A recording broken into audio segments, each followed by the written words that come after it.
Okay, the final thing we studied in class, brand new kind of topic within the Germany SHP syllabus, EdXL syllabus.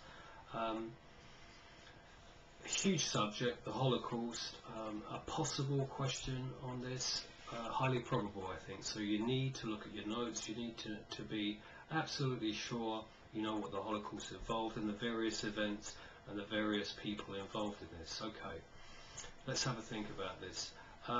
We know that Hitler had an obsession with race, differences between races. He believed in the existence of an Aryan master race. The Germans were Aryans. They were intellectually, culturally, athletically, in any given area of life, they were deemed by Hitler to be superior to everybody else. It's not Hitler's idea. He read about this stuff, he believes it, and he puts it into practice.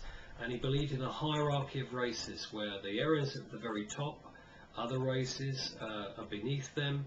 At the very bottom of the list were the Jews. Hitler has a phobia and a paranoia about the Jews. Again, it's not his invention. Anti-Semitism or hatred of Jews has been around for many, many years, centuries even. He just buys into this and believes it with a passion, and again with disastrous consequences for the Jewish population of Europe.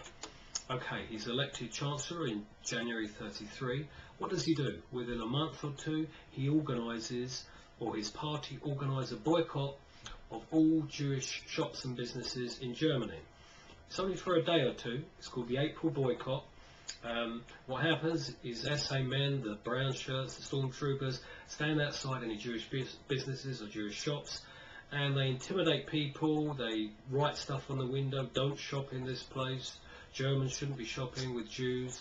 Not very successful. Many Germans are not in agreement with this. Some of them actually have the bravery and the courage to go into the shops and continue to support their normal place of shopping.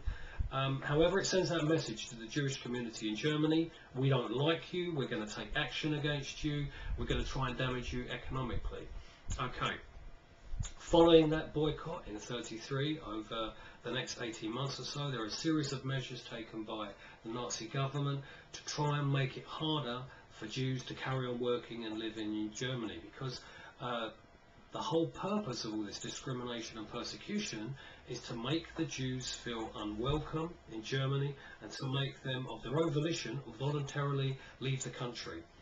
There's no attempt by Hitler at this stage to kill thousands and thousands of Jews.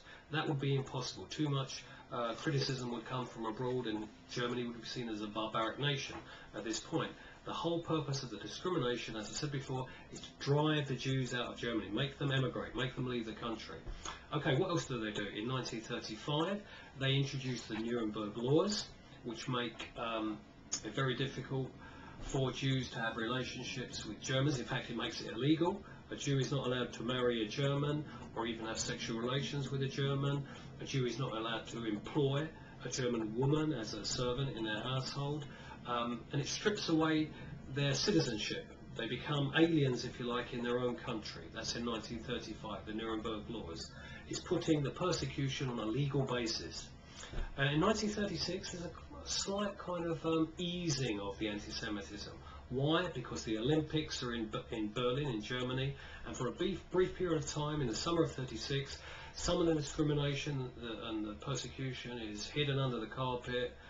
All the banners are taken down, all the plaques are taken down, just for the duration of the games, because Germany wants to put on a nicer face to the international community, the newspapers, the radio, the movies that are coming to look at the games and see what a wonderful society Hitler is creating. That doesn't last long. Once that summer's gone, all the discrimination comes out again, all the posters come out again, and all the persecution begins again in earnest. And it reaches a fever pitch, if you like, in 1938. A young Jewish boy assassinates a Nazi diplomat in Paris, and the Nazis exact terrible revenge, an orgy of violence in 1938. Kristallnacht, the night of broken glass, when under the pretext of, a spontaneous reaction to this murder, the Nazis organised a night of violence against the Jews, smashing their windows, breaking into their homes, arresting lots of young men, killing quite a few Jews in these random acts of violence. This sends out a definite message to the Jews. You are definitely not welcome. You know, violence is now up front. You can't hide the brutality. And many Jews, you know, do try and leave Germany at this point in time. It's not easy for the Jews to leave Germany. Not everybody is rich. Not everybody can just simply move out their family into another country. It's difficult to get a visa for other countries because it's a time of high unemployment. People don't want immigrants coming into their country. By the eve of the Second World War, about half of Germany's Jewish population, about 250,000, had managed to escape. However, once war starts in 1939, that becomes incredibly difficult because the borders come down. People find it very difficult to move between countries, almost impossible. The German Jews now find themselves trapped in Germany.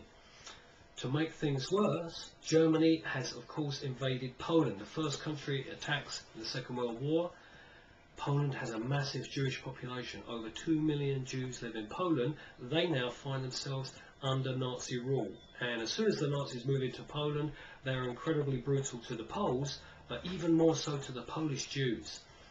What does Hitler intend to do with them? Haven't really thought out a plan. At this stage, it's very chaotic. There are there are plans maybe to ship them to Madagascar or to a reservation within Poland where it's hoped they would die out eventually. These plans come to nothing. So as a temporary measure, they place Jews into ghettos. The